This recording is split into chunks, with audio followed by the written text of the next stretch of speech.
इमरान की car sir सुल्तान की कोठी में दाखिल हुई। सर सुल्तान अपने ड्राइंग रूम में इमरान के मुंतजिर थे। इमरान जेबों में हाथ डाले अंदर दाखिल हुआ। सर सुल्तान ने उसे देखते ही बैठने का इशारा किया। वो सोफों के दरमियान में रखी हुई मेज पर बैठ गया। सर सुल्तान ने कहा, ये क्या बेहूदगी है, सोफे पर बैठो। वो बोला, जनाब आपके हाथ का इशारा मेज की तरफ था। सर सुल्तान ने कहा, बको नहीं, तुम्हारी ये हरकतें कभी कभी बड़ा परेशान करती हैं। इमरान मेज से उठकर सोफे पर बैठ गया। अब वो लाताल्लुक सा ड्राइंग रूम में लगी हुई तस्वीरों को देख रहा था। अंदाज ऐसा था जैसे जामे जहानुमा में दुनिया का मुशाहिदा कर रहा हूँ। इमरान, मैंने तुम्हें ये बताने के लिए यहाँ बुलाया है कि जो कुछ पिछले दिनों दारुल हुकूमत में हुआ था और जो सिर्फ तुम्हारी जहानत की वजह से रुक गया, वही सब कुछ दुनिया के 14 ममालिक के दारुल हुकूमतों में हुआ है। लेकिन वहां का इतना जानी नुकसान हुआ जिसका अंदाजा नहीं किया जा सकता। इससे पहले जमीन से पानी निकलने का वाकया भी सारी दुनिया के लिए तबाहकुन साबित हुआ था। इमरान ने कहा, लेकिन इसका क्या सबूत है कि कत्ल व गारत माका जोंगा के तहत हुई है? उसका मकामी हेडक्वार्टर तो मैंने तबाह कर दिया। सर सुल्तान ने कहा, अभी वो मुकम्मल तौर पर तबाह नहीं हुए। ये देखो, कल ही सदर मुमलिकत के नाम ये खत आया है। इसी से मैंने अंदाजा लगाया है कि सब कुछ माका जोंगा के तहत हुआ है। इमरान ने सर सुल्तान से वो खत लिया जो सुर्ख रंग के लिफाफे में था और कागज का रंग भी इंतहाई सुर्ख था। उसमें तहरीर था कि माका जोंगा की नाफरमानी की हल्की सी सजा देख ली। यह सिर्फ एक हल्का सा टच था जो आप लोगों को अपनी ताकत का हमने दिखाया है। सिर्फ एक मामूली सा अड्डा तबाह करने पर एक बहुत बड़ी तंजीम का कुछ नहीं बिगड़ता। माका जोंगा अनकरीब दुनिया पर हुकूमत करेगी, ये उसके मुकद्दर में लिखा जा चुका है। अब बेहतर तो यह है कि तुम और तुम्हारी हुकूमत रज़ाकाराना तौर पर दस्तबरदार हो जाए और नज़्म व नस्क माका जोंगा के कारकुनों के हवाले कर दिया जाए, वरना भयानक तरीन सजा के लिए तैयार रहो। माका जोंगा अजीम कुव्वतों की मालिक है। उसकी मामूली से मामूली सजा भयानक मौत है और बड़ी सजा का तो तुम तसव्वुर ही नहीं कर सकते। माका जोंगा जिंदाबाद। इमरान ने खत पढ़कर जोर का सांस लिया। सर सुल्तान इस दौरान इमरान के चेहरे को बगौर देख रहे थे, लेकिन खत पढ़ने के दौरान इमरान के चेहरे पर छाई हुई हिमाकतों की तह में कोई तब्दीली न हुई। सर सुल्तान ने परेशान होकर पूछा, अब क्या किया जाए? इमरान ने मुख्तसरन कहा, ट्विस्ट डांस। सर सुल्तान झुंझला गए। क्या मतलब? मैं कहता हूँ ये मजाक किसी और वक्त के लिए रखो। इमरान ने कहा, देखिए मैं कोशिश कर रहा हूँ, उम्मीद है कुछ न कुछ हो जाएगा। सर सुल्तान ने कहा, ओह मुझे याद आया, देखो इस माका जोंगा के सिलसिले में दुनिया के 14 ममालिक के अरकान का इजलास न्यूयॉर्क में हो रहा है ताकि इसकी सरकूबी के लिए कोई मुश्तरका कदम उठाया जाए। मैं चाहता हूं तुम इसमें शिरकत करो, शायद कोई राह नजर आ जाए। इमरान ने पूछा, कब हो रही है ये मीटिंग? सर सुल्तान ने जवाब दिया, 1 हफ्ते तक। इमरान ने पूछा, कितने अरकान की इजाजत है?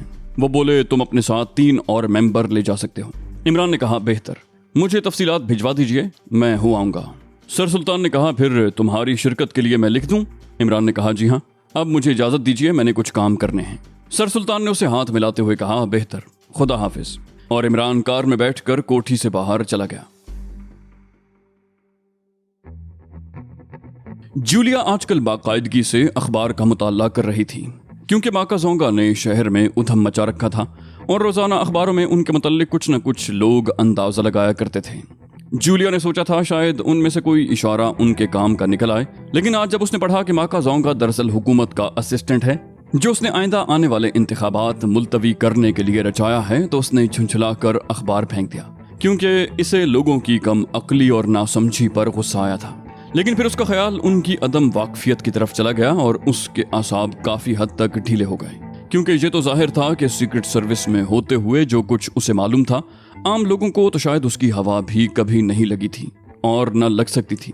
अभी जूलिया ये सोच रही थी कि अचानक टेलीफोन की घंटी की करख्त आवाज उसके कानों में पहुंची। वो फौरन उठकर साइड टेबल की तरफ मुड़ गई जहां फोन रखा हुआ था। जूलिया ने रिसीवर कान से लगाते हुए कहा, हेलो, जूलिया स्पीकिंग। भर्राई हुई मखसूस आवाज आई, X2। मॉर्निंग जूलिया, तुमने शायद अभी तक नाश्ता नहीं किया। जूलिया ने पुरसुकून लहजे में कहा, मॉर्निंग सर। X2 की आवाज में नरमी थी। जूलिया की आवाज भी इंतहाई शीरी हो गई। बोली, नहीं जनाब। X2 का नरम लहजा ही उसे जन्नत की लतीफ फजाओं में पहुंचा देता जो उसे कभी कभी ही नसीब होता था। X2 ने कहा, अच्छा, तुम नाश्ता करके सफदर को लेकर दानिश मंजिल पहुंच जाओ। वहां से तुम सफदर, शकील और इमरान ने न्यूयॉर्क जाना है, इसलिए अपना रोजमर्रा का सामान साथ ले आना। जूलिया ने नीची आवाज में पूछा, तो क्या जनाब न्यूयॉर्क जाना सरकारी काम से होगा? X2 गुर्राया, जूलिया, क्या मैं तुम्हें वहां किसी की शादी में शिरकत के लिए भेज रहा हूँ? होश में तो हो तुम?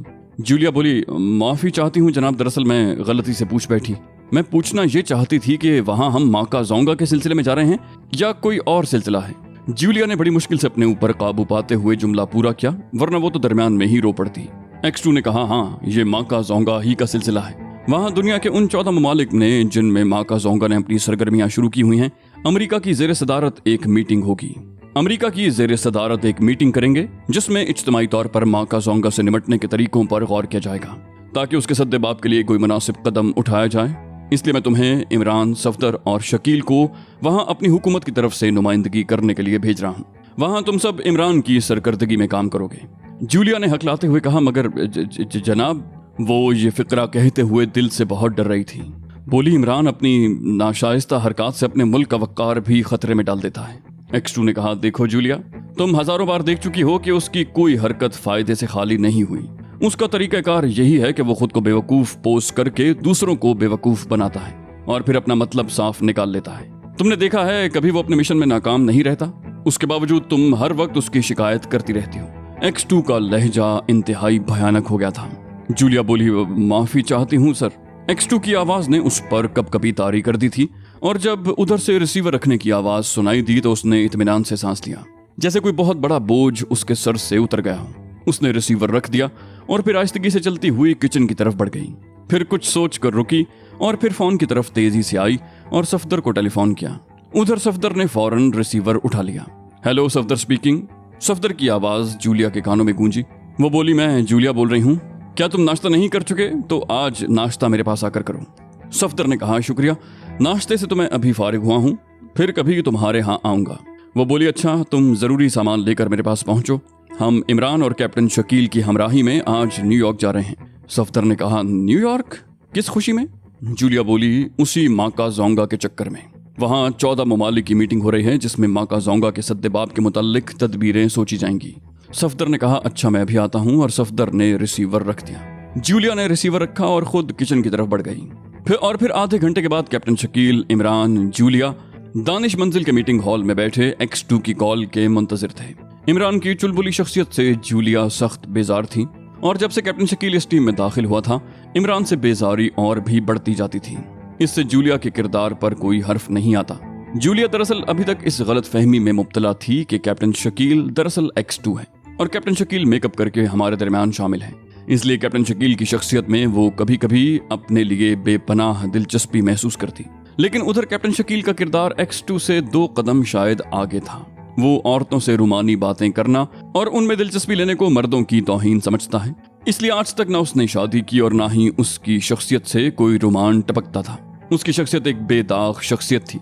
जूलिया से भी उसकी दिलचस्पी सिर्फ इसी हद तक थी जिस हद तक वो उसकी करंट ऑफिसर थी, इसके सिवा और कुछ नहीं।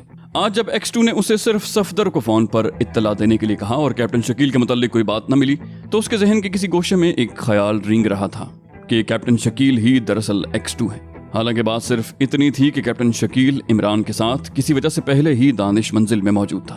बहरहाल उस वक्त उन सब में न्यूयॉर्क में होने वाली मीटिंग के मुताल्लिक बातचीत हो रही थी।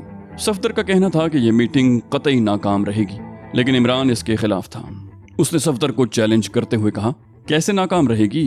सफदर ने बाकायदा बहस करते हुए कहा, इसलिए कि इतनी बड़ी तंजीम की बेखुनी इस तरह की मीटिंगों से नहीं की जा सकती। जो तंजीम इतने बड़े पैमाने पर कत्ल वारत कर सकती है, वो उस मीटिंग का सद्देबाब नहीं कर सकती। कैप्टन शकील ने भी तायद करते हुए कहा, सफदर का ख्याल ठीक है। इमरान ने मज़े का खेज दलील पेश की। बोला, सफदर का ख्याल गलत है।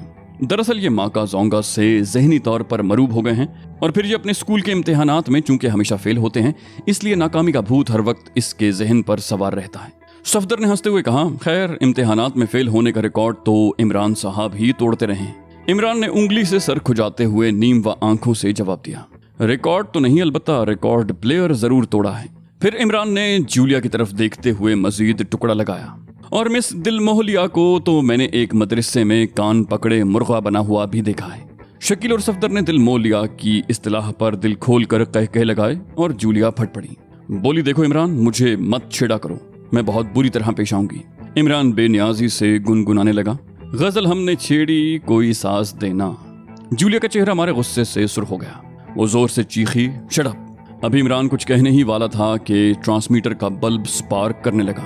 सब संभल कर बैठ गए। जूलिया ने आगे बढ़कर बटन दबाया। उसके चेहरे पर अब तक सुर्खी थी, लेकिन वो अपने जज्बात पर काबू पाने की शदीद कोशिश कर रही थी। ट्रांसमीटर से मखसूस आवाज उभरी, हेलो X2 स्पीकिंग। जूलिया ने जवाब दिया, मैं जूलिया बोल रही हूँ जनाब। X2 ने पूछा, क्या सब मेंबर आ चुके हैं? वो बोली, यस सर। X2 ने कहा, तो सुनो, अब से आधे घंटे के बाद तुम सब लोग अपने मुल्क की नुमाइंदगी करने के लिए न्यूयॉर्क जा रहे हो। वहाँ इस बार मीटिंग को खुफिया रखने के लिए इंतहाई सख्त इक़दामात किए जा रहे हैं। तुम सब लोग जहाँ से मेकअप में जाओगे, तुम्हारे पासपोर्ट अभी तुम्हें मिल जाएंगे। पासपोर्टों पर सफर का मकसद सयाहत होगा। उसके बाद तुम्हें इमरान की रहनुमाई में काम करना होगा। बाकी हिदायत उसे दे दी गई हैं। इमरान से कहो वो तुम सबके मेकअप कर दे। जूलिया ने कैप्टन शकील की तरफ देखते हुए कहा, मगर जनाब कैप्टन शकील तो पहले ही मेकअप में हैं। ये फिक्रा सुनकर कैप्टन शकील समेत तमाम अफराद बुरी तरह चौंक पड़े और सबकी नजरें कैप्टन शकील के चेहरे पर पड़ने लगी। X2 की भी हैरत आमेज आवाज उभरी, क्या कहा? जूलिया बोली, मेरे ख्याल में जनाब कैप्टन शकील साहब शुरू से ही हमारे साथ मेकअप में शामिल हैं। X2 की आवाज में कुछ तलखी उभर आई। इस ख्याल की वजह?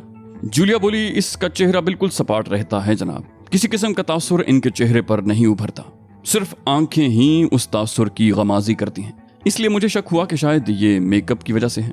X2 ने कहा, जूलिया कैप्टन शकील को सेट पर बुलाओ। कैप्टन शकील इत्मीनान से उठकर सीट की तरफ बढ़ा। जूलिया सीट से हट गई। X2 ने कहा, कैप्टन शकील। कैप्टन शकील ने मुअद्दबाना जवाब दिया, यस सर। X2 ने कहा, जूलिया क्या कह रही है? क्या तुम वाकई मेकअप में हो? शकील बोला, मिस जूलिया को गलतफहमी हुई है जनाब। दरअसल इनका शक भी वजह है और मैं इनकी दूरबीन नजरों की दाद देता हूँ। मेरे चेहरे का ये सपाटपन दरअसल कुदरती है, इसमें मेरे किसी इरादे को दखल नहीं होता। X2 की आवाज में पुरस्कारियत थी। बोला, क्या तुम जूलिया की तसल्ली करा सकते हो? कैप्टन शकील ने जूलिया की तरफ देखते हुए कहा, जिस तरह वो चाहें जनाब। जूलिया ने फौरन दखल अंदाजी करते हुए कहा, नहीं जनाब, मुझे तसल्ली हो चुकी है। सिर्फ मेरा एक शक था, उम्मीद है कैप्टन शकील साहब मुझे माफ कर देंगे। X2 ने कहा, नहीं, जब एक बात चल निकली है तो इसे इख्तिताम तक पहुंचाना चाहिए। सफदर, तुम अमोनिया की बोतल अलमारी में से निकालो और कैप्टन शकील तुम उससे मुंह धो लो ताकि जूलिया का शक हमेशा के लिए दूर हो जाए। सफदर जल्दी से अलमारी की तरफ बढ़ा और उसने वहां से अमोनिया की बोतल निकालकर कैप्टन शकील को दी। कैप्टन शकील ने उसे अपना मुंह अच्छी तरह धोया और फिर खुश्क तौलिए से रगड़ा, लेकिन वहां मेकअप के कोई आसार न थे। जूलिया सख्त नदामत महसूस कर रही थी। उसे अफसोस था कि उसने खामखा शक करके कैप्टन शकील का दिल दुखाया है। X2 की आवाज ट्रांसमीटर से उभरी, क्या रिजल्ट रहा? जूलिया कुछ न बोली तो सफदर ने जवाब दिया, जनाब शकील मेकअप में नहीं है। X2 ने कहा, जूलिया क्या तुम्हारी तसल्ली हो चुकी? वो बोली, मैं माफी चाहती हूँ जनाब, मैं बहुत शर्मिंदा हूँ। X2 ने कहा, इसमें नदामत की कोई बात नहीं है और मेरा ख्याल है कि कैप्टन शकील भी इसे महसूस नहीं करेंगे, क्योंकि हमारा काम भी ऐसा है कि हमें हर वक्त आंखें खुली रखनी चाहिए। मैंने कैप्टन शकील का मुंह इसलिए धुलवाया था कि जूलिया का शक हमेशा के लिए दूर हो जाए, वरना मुझे पहले ही मालूम था कि कैप्टन शकील का चेहरा कुदरती तौर पर सपाट है। ये सब कुछ मैंने इसलिए किया है कि जब से कैप्टन शकील इस टीम में दाखिल हुआ है, जूलिया उस पर X2 का शक कर रही है और इस शक में कैप्टन शकील के चेहरे का सपाटपन बहुत मावन साबित हुआ है। मुझे जूलिया के ख्यालात और अंदेशों का इल्म था, लेकिन कोई तवज्जो न दी। अब जब जूलिया ने खुद बात छेड़ दी तो मैंने मुनासिब समझा कि बात पूरी तरह खुल जाए। अच्छा, आप सब लोग चलने की तैयारी करें। पासपोर्ट आप सबको एयरपोर्ट पर मिल जाएंगे। उसके साथ ही ट्रांसमीटर खामोश हो गया। जूलिया ने कैप्टन शकील से कहा, मैं एक बार फिर माफी चाहती हूँ। कैप्टन शकील ने कहा, कोई बात नहीं। फिर इमरान से मुखातिब होकर कहा, इमरान साहब आप मेकअप शुरू करें। इमरान जो इस सारे हंगामे के दौरान बैठा ऊँग रहा था, उठा, सफदर को साथ की अलमारी से मेकअप का सामान लाने को कहा। तैयारे ने इशारा मिलते ही एयरपोर्ट पर रिंगना शुरू कर दिया और फिर उसकी रफ्तार इंतहाई तेज होती चली गई और चंद ही लम्हों के बाद वो जमीन छोड़ चुका था और फजा की बुलंदियों में परवाज कर रहा था। ARC कंपनी का तैयारा था जो सफदर, कैप्टन शकील, जूलिया और इमरान के साथ 30 और मुसाफिरों को लेकर न्यूयॉर्क की जानिब जा रहा था। जूलिया और कैप्टन शकील आगे बैठे थे और उनके पीछे सफदर और इमरान थे। सारे हल्के हल्के मेकअप में थे, जिससे उनकी शख्सियत कुछ और निखर आई थी। सफदर के चेहरे पर बड़ी बड़ी मूछें इंतहाई शानदार लग रही थी और इमरान उसे बैठा छेड़ रहा था।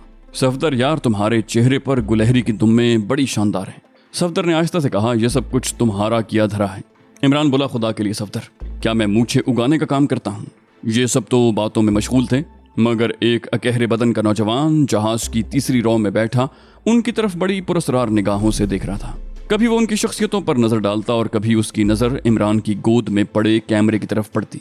तैयारा रवां दवां अपनी मंजिल की तरफ गामजन था।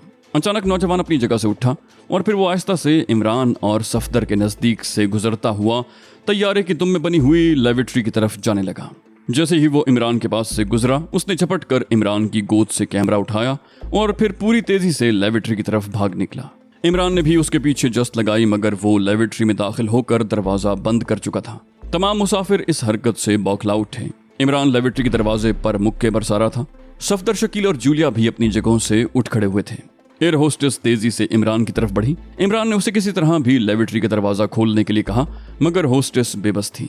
ये वाकया ही इतना अचानक हुआ था कि सब चकरा कर रह गए थे। अचानक इमरान ने जेब से रिवॉल्वर निकाला और दरवाजे पर बने हुए लॉक पर गोली चला दी।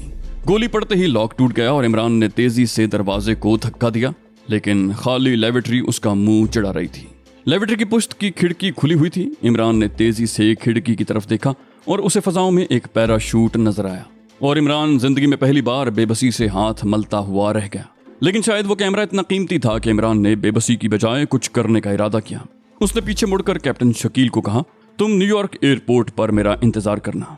और फिर वो तेजी से अपनी सीट की तरफ बढ़ा और उसने जहाज की तरफ से मिलने वाले पैराशूट को अपने कमर के गिर्द बांधा और फिर उसने सफदर के कान में तेजी से सरगोशी की और सफदर पिस्तौल निकालता हुआ कॉकपिट की तरफ भागा, जहां पायलट बैठा जहाज को कंट्रोल कर रहा था। एयर होस्टेस मजबूर नजरों से ये हंगामा देख रही थी। उसकी समझ में नहीं आया था कि ये सब क्या है। उधर सफदर ने पायलट की पुश्त पर पिस्तौल लगा दिया और उसे मजबूर किया कि वो जहाज को पीछे की तरफ लौटा दे। वो बोला, देखो पायलट, अपना जहाज फौरन रिवर्स करो। वो आदमी हमारी एक ऐसी चीज लेकर जहाज से कूद गया है जिसके लिए हम सारे जहाज को तबाह कर सकते हैं। इसलिए अच्छा तो यह है कि तुम फौरन जहाज मोड़कर उसके पीछे चलो और उसके पास से गुजरते हुए जहाज की रफ्तार तेज कर दो। हमारा एक आदमी जहाज से कूद जाएगा, उसके बाद तुम अपनी मंजिल की तरफ चले जाना, वरना तुम जानते हो कि हम सब कुछ कर गुजरेंगे। पायलट ने बेबसी से पिस्तौल की तरफ देखा और फिर जहाज का रुख मोड़ दिया। जहाज एक बार फिर वापस जा रहा था।